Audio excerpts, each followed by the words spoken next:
ఖమ్మంలో 2,25,00,000 రూపాయల విలువైన సీసీ రోడ్ల పనులకు మంత్రి తుమ్మల నాగేశ్వరరావు శంకుస్థాపన చేశారు. జిల్లాలో రాజకీయాలు పార్టీలకు అతీతంగా అభివృద్ధి సంక్షేమ కార్యక్రమాలు నిర్వహిస్తున్నామన్నారు. గంజాయి విషయంలో కఠిన చర్యలు తీసుకుంటున్నామని కూడా చెప్పారు.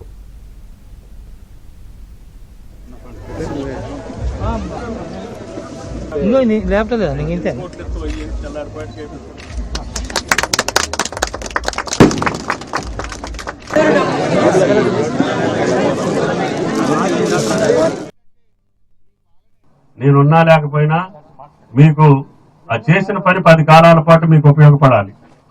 ఎక్కడెక్కడి నుంచో వచ్చి ఖమ్మం బతుకుతెరువు కోసం ఏటా 1,00,000 మంది పెరిగిపోతున్నారు.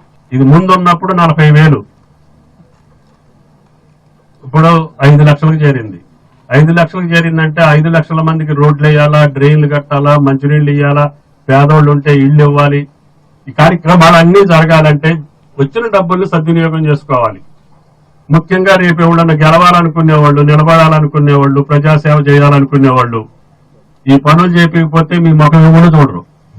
ఆడ సంపాదన కోసం గంజాయి చాక్లెట్లు, గంజాయి అలవాటు చేసే పరిస్థితులకు వచ్చినాయి. పెద్ద పెద్ద స్కూల్స్ లో, కాలేజీల్లో కూడా కార్యక్రమం జరుగుతుంది. మన పోలీస్ ఎంత నిఘా పెట్టినప్పటికీ కూడా మీ ప్రాంతాల్లో మీకు తెలిసిపోద్ది ఎవళ్ళు ఏం పని చేస్తున్నారో. అది మీరు చెప్పకపోతే మీరే తప్పు చేసినట్టు అవుతుంది.